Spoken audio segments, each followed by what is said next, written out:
2500 3500 اور 4000 کی روایت اپنی آنکھوں سے دیکھیے. 4000 سال عمر، چلو ہم 2500 کہتے ہیں، کم سے کم 2500 سال عمر اس کو ملے. اور اس کے بعد کہا صفا اور مروہ کے درمیان جہاں حضرت حاجرہ دوڑی تھی یہاں عبادت کرے. اور اس کے بعد اسی مقام پر اسے ایک ایسے مینڈھا، دیکھا کتنا پیارا حسین ہوتا ہے مینڈھا، دمبا مینڈھا جسے کہتے ہیں، خوبصورت سا سفید.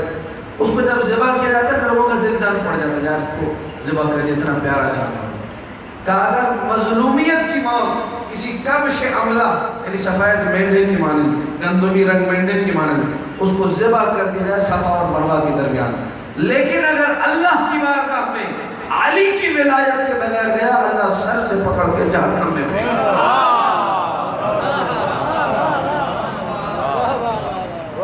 ہماری تو عمر ہی 60-70 سال ہے، اس سے زیادہ تو ہماری عمر ہے ہی نہیں. کہاں 100 200 300 400 500 2500 سال عمر، 2500 سال اللہ کے سامنے جھکو، لیکن علی کو نہ مانو تو اللہ دھتکار دیتا ہے. یہ حدیث قدسی کا جملہ ہے کہ اے میرے رسول میرے بندوں کو جا کے بتا دو، جو علی کا نافرمان ہوگا اسے میں جہنم میں پھینکوں گا، چاہے وہ میری اطاعت کرے. اور جو علی کا فرما بردار ہوا، اگر اس نے میری معصیت بھی کی، اختتام اس کا جنت پر ہوگا، شفاعت ہوگی کسی نہ کسی طرح. ہی اللہ کا بندوبست ہے. اللہ چاہتا ہے کہ لوگ آ کر ان کی ڈیوڑی پہ اپنا سر رکھیں. آل محمد کی چوکھٹ پہ بوسا ہے. آل محمد کی چوکھٹ عظیم ہے. یہ وہ چوکھٹ ہے جو آل محمد سے پیار کرتی ہے. اسی لیے عباس قادر مصری سنی عالم دین ہے، اہل سنت برادران کا بہت بڑا عالم گزرا ہے مصر میں. اس نے اپنی کتاب میں لکھا، جب جب اللہ کے رسول در زہرا پر کھڑے ہو کر کہتے تھے اللہم وال من والاہم وعاد من عاداہم وانصر من نصرہم وخذل من خذلہم، تب تب چوکھٹ سے، اسقف عربی میں کہتے ہیں چوکھٹ، دروازے کی چوکھٹ سے آمین آمین کی صدا آتی. کہا کائنات ان کی مٹھی میں، پتھر ان کے ہاتھ پہ آ کر نعت پڑھنے لگتے ہیں، اللہ کی تسبیح کرنے لگتے ہیں، چوکھٹیں ان کی دعاؤں پر آمین کہتے ہیں. خدا را ہم لوگ ان کی عظمت کو سمجھیں، اپنے ذہنوں میں آل محمد کا مقام جتنا ہو سکتا ہے فضائل سن سن کر بلند کریں. جس قدر فضائل سنیں گے اس قدر روح پاکیزہ ہوگی، جس قدر روح پاکیزہ ہوگی اچھے اعمال انجام ہوگی. پریشانی کہتا ہے میں اچھے سے اچھا کروں آل محمد کے لیے. کربلا میں ایک بہت بڑے خطیب تھے، ان کا نام تھا سید جعفر حلی، آج سے 60-70 سال پرانا ہوا. جہاں جاتے تھے لوگ ان کو بڑی بڑی نیاز دینا، بڑا بڑا ہدیہ ان کو دینا، لیکن بندہ ایسا تھا کبھی انہوں نے نیاز کو کوئی سودے بازی، جو لوگوں نے دے دیا لے لیا. لوگ کون سے جو مولا کے لیے خرچ کرنا چاہتے تھے، وقت بھی دے رہے ہیں، کسی نے دے دیا ٹھیک ہے، نہیں دیا. ایک دن رات کو خواب میں مولا حسین آتے سید جعفر حلی کے خواب میں، سید جعفر تم نے اس سال عشرہ کس کے بنوں کی بھی ذمہ داری ہے تو علماء اور ذاکرین کی خدمت کریں، لیکن علماء اور ذاکرین کو یہ انسان بن کر اپنے دائرے میں رہنا چاہیے. سبحان اللہ.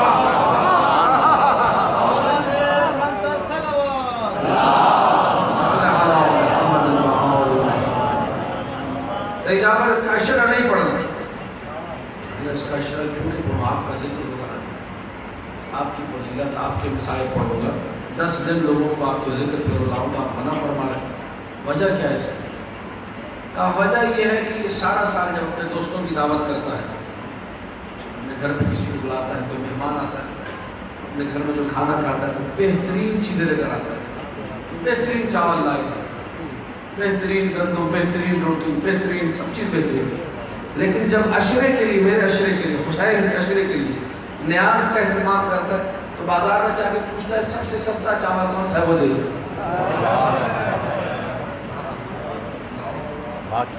میسج آپ لوگوں تک پہنچے؟ اس کا عشرہ نہیں پڑھنا، اس کی نگاہ میں حسین سے افضل اس کے دوست ہے۔ فضائل سننے سے زیادہ فضائل کو اپنے وجود میں اتارنے کی ضرورت ہے۔ اس کا عشرہ نہیں پڑھنا۔ اس کو بتایا، میں معذرت خواہ، اس نے کہا مجھے پتہ نہیں کیوں منع کر رہے ہیں آپ سے، میں نے وعدہ لیا، آپ نے وعدہ کیا، آپ کبھی وعدے کے منکر نہیں ہوتے۔ بہت جب اصرار کیا تو یہ بات بتائی، اس نے رونے لگا، کہنے لگا یہ بات میرے اور میرے رب کے درمیان اور کوئی نہیں جانتا تھا۔ توبہ کی طائب ہو گیا۔ اس کے بعد سے بہترین مال حسین بن علی کی راہ جو کر سکتا، اچھے سے اچھا، اپنے لیے کم لیکن حسین کے لیے بہترین۔ سبحان اللہ۔ میں 120 روپے والا چاول کھاؤں گا، حسین کے لیے 200 روپے والا۔ کو دکھانا ہے یا نہیں دکھانا؟ آل محمد محبت کس بات کی پھر؟ اتنے جو دعوے کرتے ہم عقیدے والے ہیں، ہم موالی ہیں، سب ڈھونگ جانا ہوگا۔ اپنی عزت زیادہ ہے حسین کے لیے، کچھ نہیں کرتا، کچھ خرچ کرنے کو تیار نہیں۔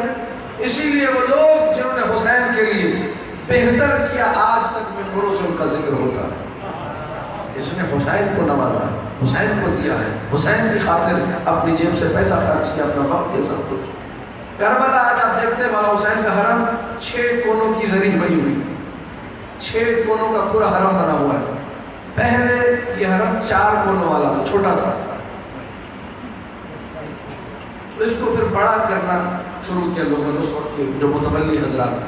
ایک گھر بالکل حرم کے سامنے تھا، اس کو کہا کہ بھائی یہ حرم جو ہے بڑا کرنا ہے، حرم میں توسیع کرنی ہے، تو گھر اپنا حسین بن علی کے لیے دے دو۔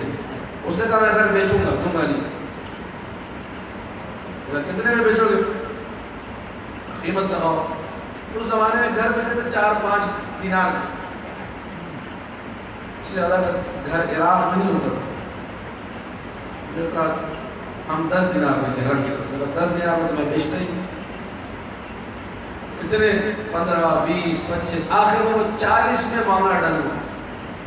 40 دینار میں 10 گھروں کی قیمت سمجھ گیا۔ 40 دینار میں ایک گھر دوں گا، لیکن مجھے مہلت چاہیے 1-1.5 مہینے۔ چلو معاملہ ڈن ہو گیا 40 دینار میں۔ 40 دینار اس کو گھر کے ہم نے دینے ہیں۔ اس نے جو ہے معاملہ ڈن کر دیا، کہا 1 مہینے بعد 1.5 مہینے بعد آپ اس مدت میں آ کے چابی لے جانا۔ ادھر ان کو فارغ کیا، خداحافظ کیا، اور کہا کہ میں پیسے بھی آپ سے پورے 1.5 مہینے بعد لوں گا جب گھر کی چابی آپ نے۔ اب لوگوں نے دیکھا کہ عجیب و غریب صورتحال ہے، روزانہ گھر میں کوئی نیا کام ہو رہا ہے۔ گھر جو بیچ چکا ہے، یہ معاملہ کر چکا ہے، کبھی پلستر ہو رہا ہے، بجلی نہیں تھی، اس نے وہاں بجلی پہنچا دی کسی بھی طریقے سے۔ گھر کے آنگن میں بڑا خوبصورت سا باغیچہ بنا دیا، رنگ و روغن ہو رہا ہے، پھول لگ رہے ہیں، بیل پھوٹے، سجایا جا رہا ہے گھر کو۔ حرم والے آئے، بھائی تم نے ہم سے معاملہ کیا؟ اس نے کہا میں اپنی زبان کا پکا ہوں، آپ کو جو ڈیٹ دی اس پہ گھر مل جائے۔ 1.5 مہینہ یہ بندہ گھر سجاتا رہا ہے۔ اس وقت کربلا کا سب سے بہترین گھر اس نے تیار کیا۔ جب 1.5 مہینے بعد یہ حرم والے آئے کہ یہ لوگ 40 دینار ہمیں گھر دے دو، کہنے لگا مجھے اس سے زیادہ قیمت مل رہی ہے، میں تمہیں کیوں بیچوں؟ حرم والے پریشان، کیا مطلب؟ کہا کہ تم 40 دے رہے ہو، مجھے میرا حسین اس سے کہیں زیادہ دے۔ حسین کی زری کی طرف رخ کیا، کہا یا حسین ابن علی، میری قدرت میں جتنا تھا، میرے بس میں جتنا تھا، میں نے اتنا اچھا گھر بنا کے آپ کو یہاں دیا ہے، آپ جتنی آپ کی قدرت ہے اتنا اچھا وہاں دے۔ اب مولا کے نام پہ جو چندہ جمع ہو رہا ہے، اس میں برادرانوں کو چندہ جمع کرو۔ دیو بابا دیو نظر اللہ نیاز حسین خان آباد۔ محمد مصطفیٰ ظہور امام زمانہ بلند تر صلوات۔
پکڑ کے لک بہرے تبرا اے چھلک پکڑ کے لک بہرے تبرا دے نوک سے تو چوک خارج کو نکلا جو پیرے خارجی ہے جو پیرے خارجی ہے ہو جائے نہ خلا اب وقت تبرا ہے کرو دیر نہ ذرا اللہ اللہ ملائک جسے کرتے ہیں لعنت حیرت ہے ہمیں خدائے پورا کرے نعرہ حیدری 180 روپے کی علامہ صاحب کی درگاہ شریف سے ماشاءاللہ ماشاءاللہ علامہ صاحب کی جہان پہ آتے بھول گئی علی کو جہان پہ آتے بھول گئی علی کو ملا مرن کے بعد روا کھتے منکر نکیر منکر علی کو بیت کپر کے بچھا کھتے ہمیں دشمن علی بد بدا کہ میں جنت سے تھا ٹنگ کے جہنم میں نہ سکے نعرہ حیدری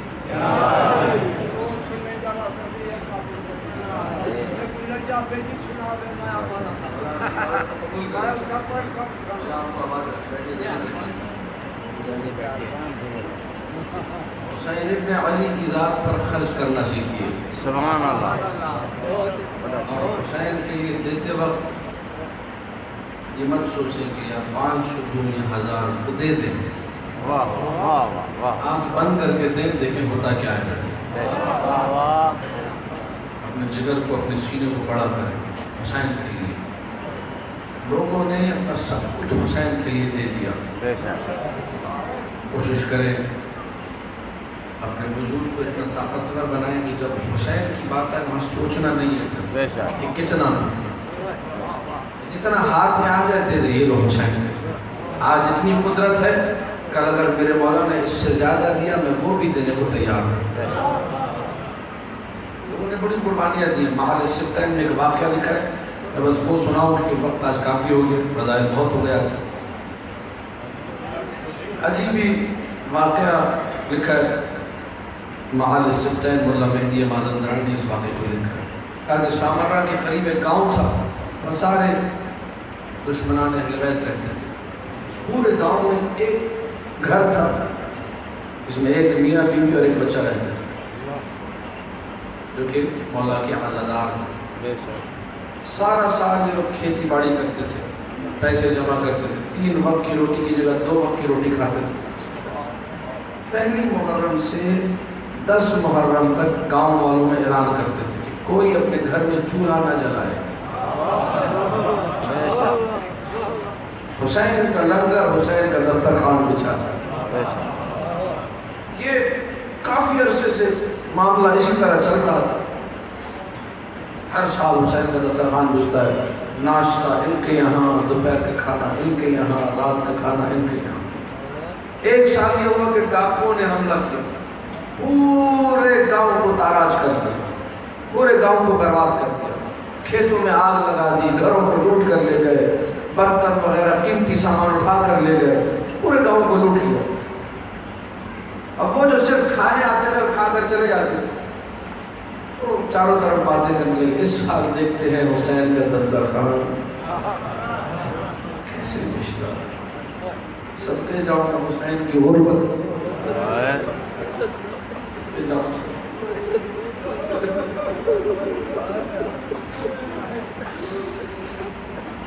جتنا بڑا غریب ہے اتنا ہی بڑا امیر بھی ہے جیسے جیسے یہ سال گزر رہا ہے محرم کے دن قریب آ رہے ہیں پریشان ہے کہ کیا کریں کھیت جل گئے تھے جلے ہوئے کھیتوں کو دوبارہ آباد کرنا جو کھیتی باڑی کرتے ہیں ان کو پتہ ہے آسان کام نہیں بڑی مشکل سے زمینوں کو دوبارہ تیار کیا کھیتی باڑی شروع کی لیکن پیسہ برتن نہیں ہے گھر میں قیمتی چیزیں ساری لے گئے کچھ نہیں پریشان ہے کیا کریں ایک دن یہ میاں بیوی دونوں جب کھیتی باڑی کر رہے تھے تو اس کی بیوی جو ہے آ گئی شوہر کے پاس کہنے لگی لوگ باتیں کر رہے ہیں کہ اس سال ہمارے مولا کا دسترخوان نہ جانے پیچھے گئے نہیں پیچھے میرا دل بڑا دکھتا ہے، مجھ سے یہ جملہ برداشت نہیں ہوا۔ کہنے لگا تو بتا میں کروں کیا، ہے ہی نہیں کچھ میرے پاس، کیا کہاں سے لاؤں؟ کہنے لگی میرے پاس ایک قیمتی چیز میں نے چھپا کے رکھی تھی، اگر تم کہے تو میں پیش کروں۔ شوہر کو غصہ آ گیا، میں اتنے عرصے سے پریشان گھوم رہا ہوں، تم نے کیا چھپا کے رکھا ہے ایسا، پہلے بتاتی میں۔ کہنے لگی میرے پاس کوئی زیور نہیں ہے، کوئی سونا نہیں ہے، کوئی چاندی نہیں ہے، میرا ایک بچہ ہے، اسے لے جا کر پیش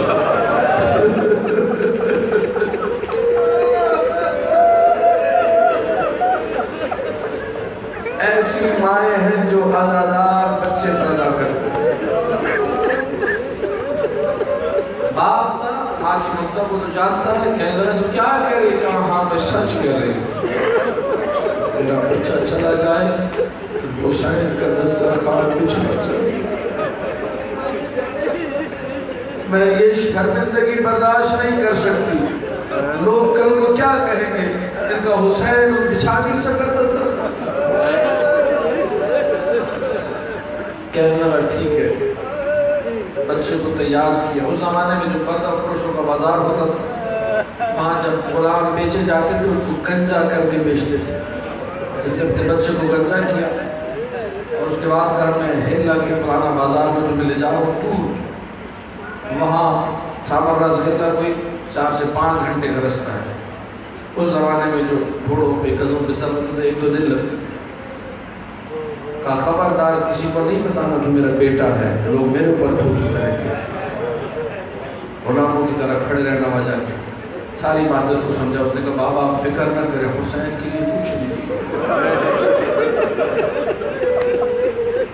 لے کے چلا۔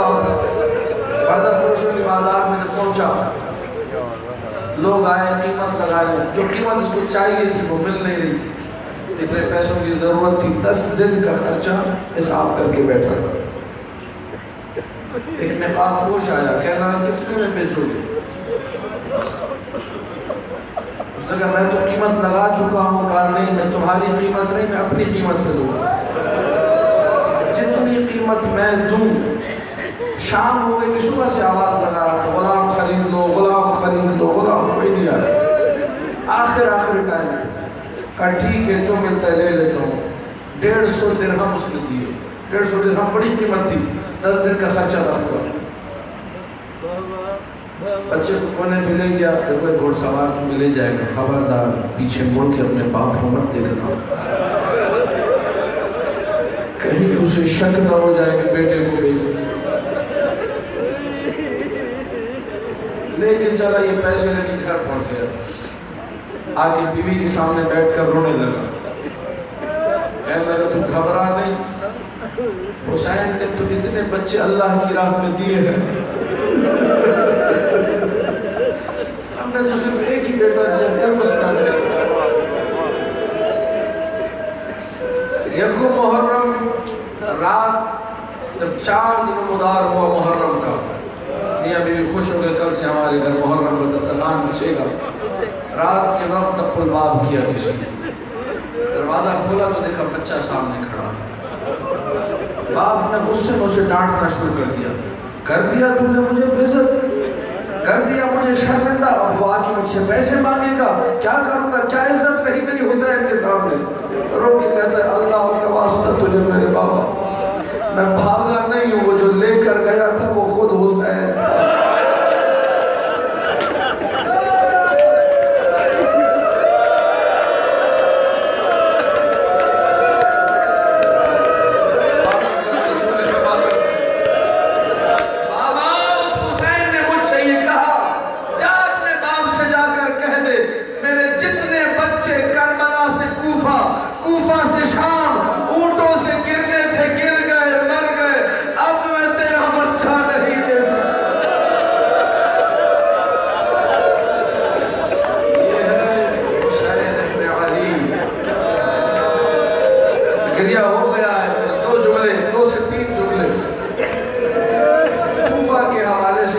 کوفہ میں ہو کیا رہا ہے؟ کل میں نے دربار پڑھ دیا کہ کس عالم میں علی کی بیٹی دربار میں آئی تھی۔ اگر روزانہ صرف وہی جملہ پڑھتا رہوں تو کافی ہے۔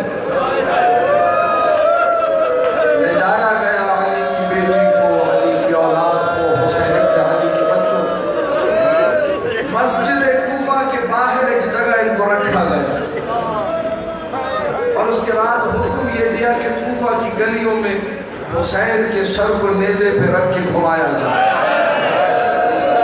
حسین کا سر گھومتا جا رہا تھا کوفے کی گلیوں میں, قرآن کی آیتیں پڑھتا جا رہا تھا. زید بن ارقم ایک صحابی ہے, کہتا ہے میں اپنے گھر میں تھا, میری کھڑکی کے پاس آ کر جب یہ سر رکا, سورہ کہف کی تلاوت شروع ہوئی. ام حسبت ان اصحاب الکہف والرقیم کانوا من آیاتنا عجبا. میرے بدن کے رونگٹے کھڑے ہو گئے, جسم پر ایک ایک بال کھڑا ہو گیا. میں نے کہا فرزند رسول, اصحاب کہف سے زیادہ اللہ کی عجیب آیت آپ ہے. چاروں طرف سر گھمایا جا رہا. ایک محلے میں جب پہنچا ہے یہ سر, جن کو نہیں سننا وہ یہ جملے مت سنیں. میں بھی کاش کہ نہ پڑھ سکوں اور کسی دن اسی طرح پڑھتے ہوئے مر جاؤں تو زیادہ بہتر. ایک محلے میں یہ سر جب پہنچا, 4-5 لوگ اپنے بچوں کو لے کر آئے, ان کے ہاتھ میں پتھر دیے,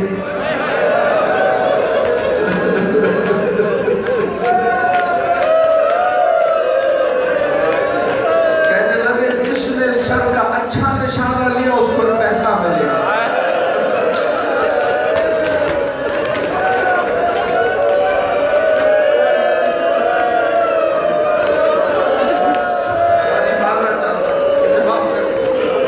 سادات سے معذرت کے ساتھ جس نے اچھا نشانہ لیا اس کو زیادہ انعام. چاروں طرف سے بچوں نے پتھر مارنا شروع کیا. اور سر حسین جو قرآن پڑھ رہا تھا اور پتھر کھا رہا. کوفے کے واقعات ہیں. عجیب واقعہ اور لکھا ہے. زندان جو تھا کوفہ کی مسجد کے برابر میں, مقام زخار و سمسام بطار, ایک کتاب کا نام مقتل کی کتاب. فرحان مرزا نے کتاب لکھی ہے, میری لائبریری میں نجف اشرف میں کتاب موجود ہے, چاہے میں حوالہ دے سکتا ہوں. فرحان مرزا وہ ہے جس نے باب الحوائج موسیٰ کاظم کا پورا حرم بنوایا ہے. اس نے مقتل کی کتاب لکھی ہے. یہ مقتل کی کتاب میں لکھتا ہے کہ کوفہ والے بڑے عجیب طریقوں سے اذیت دیتے تھے زندان والوں. زندان میں زیادہ تو نہیں رہے کوفہ میں, لیکن پھر بھی بہت تنگ کیا. ایک دن ایک پتھر پہ کاغذ باندھ کر پھینکا زندان کے اندر. آل محمد نے جب وہ پتھر میں سے کاغذ کو نکالا, اس پہ لکھا ہوا تھا کہ ابھی خط یزید کے پاس گیا ہے, اور جب خط واپس آئے گا تو ہم تکبیر کی آواز بلند کرتے ہوئے تمہیں قتل کر دیں گے. اس قسم کی اذیت بار بار ان کو دیں گے. آپ اس معاشرے میں رہتے ہیں, ہم لوگ کبھی خوش بھی ہوتے ہیں, مزاج اچھا بھی ہوتا ہے, ہنس رہے ہوتے ہیں, احتار لگا رہے ہیں, گلی کے باہر کھڑے میں ہنسی مذاق ہو رہا ہے, بات ہو رہی ہے. ایسے میں کسی پہ کوئی جنازہ گزرتا ہے, پتہ نہیں ہوتا, جیسے ہی جنازہ گزرا ہم اپنی ہنسی روک لیتے ہیں. یار یہ عزادار لوگ جا رہے ہیں, ان کا باپ سر سے چلا گیا, کی ماں مر گئی, یہ بیچارے کی بہن مر گئی, ہنسی روک خبردار ہم نہیں ہنسی. حسین کا سر جب کوفے کی گلیوں میں گھمایا جا رہا تھا, یہی سر زندان کے سامنے سے بھی گزرتا تھا. لوگ بجائے اس کے کہ روتے, مقتل میں یہ لکھا ہے سر کے پیچھے پیچھے تالیاں بجاتے تھے.